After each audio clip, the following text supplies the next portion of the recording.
हम लोग की सरकार डॉक्टर रमन सिंह के नेतृत्व में रही तो भूख भगाने का काम हुआ और हमारे तत्कालीन मुख्यमंत्री चाउर वाले बाबा के नाम से विख्यात हुए और सभी तरह के विकास हुए हैं। सड़क, बिजली, पानी, जहां तक शिक्षा की अगर हम बात करें तो शिक्षा के लिए भी 25 वर्षों में व्यापक व्यवस्था हुई है। आज जहां एक मेडिकल कॉलेज होता था छत्तीसगढ़ निर्माण के वर्ष में, आज 14-14, 15-15 मेडिकल कॉलेज हैं, 18-19 यूनिवर्सिटी हो गया है।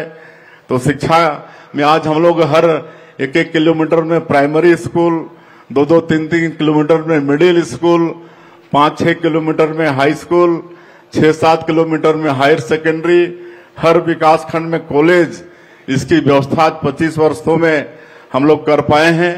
और शिक्षण की जितनी जो संस्थाएं होती हैं, चाहे वो IIT हो, IIM हो, ट्रिपल IT हो, नीट हो, आप लॉ का यूनिवर्सिटी हो, एम्स जैसी संस्था, सब कुछ 25 वर्षों में छत्तीसगढ़ में आया है। तो बड़ा तेजी से विकास 25 वर्षों में छत्तीसगढ़ का हुआ है। और हम लोग अपने प्रदेश में नई शिक्षा नीति भी लागू किए हैं। आदरणीय प्रधानमंत्री जी ने जो नई शिक्षा नीति लागू की है, नई शिक्षा नीति 2020, उसको हम लोग भी अपने प्रदेश में लागू किए हैं। और ये शिक्षा के साथ ये संस्कार और रोजगार परक भी है।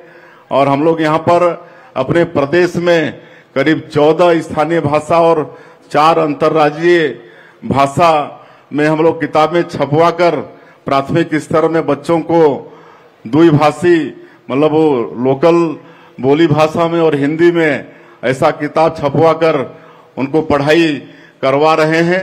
तो ये नई शिक्षा नीति भी यहाँ पर लागू हुई है। और कई तरह के जैसे प्राइवेट स्कूल में होते हैं, उस तरह का हम लोग भी अपने शासकीय स्कूलों में PTM शुरू किए हैं।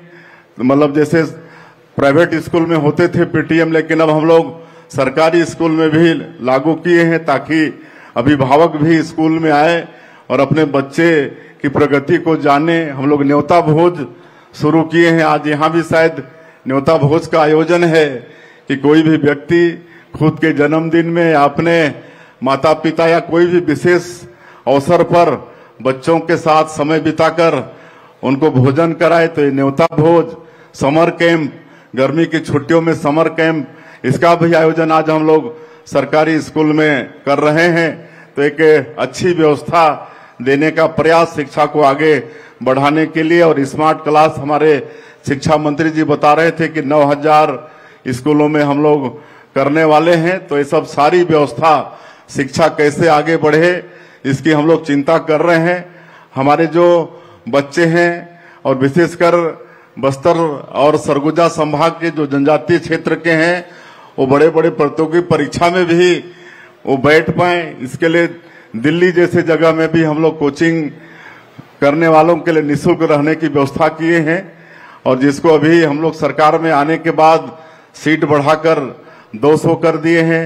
जगह जगह हम लोग नालंदा परिसर खोल रहे हैं नगरीय क्षेत्र में, और वहां पर ऑनलाइन ऑफलाइन दोनों तरह से उच्च परीक्षा में बैठने के लिए स्टडी मटेरियल उपलब्ध करा रहे हैं। तो सारा चिंता हम लोग छत्तीसगढ़ के अंदर में कर रहे हैं। आज ज्यादा कहने की आवश्यकता नहीं है। ये 3 दिन का समारोह यहाँ पर इस विद्यालय से जो भी पढ़ लिख के पास आउट हुए हैं सबका महाकुंभ होने वाला है। वर्षों वर्षों बाद एक दूसरे से मिलेंगे, एक दूसरे का अनुभव साझा करेंगे तो कितना अच्छा लगेगा। और इस अवसर पर यहाँ के हमारे जो विधायक जी हैं, हमारे प्रदेश के अध्यक्ष भी हैं, सांसद जी हैं, केदार जी हैं, सब की इच्छा है कि ये जो विद्यालय है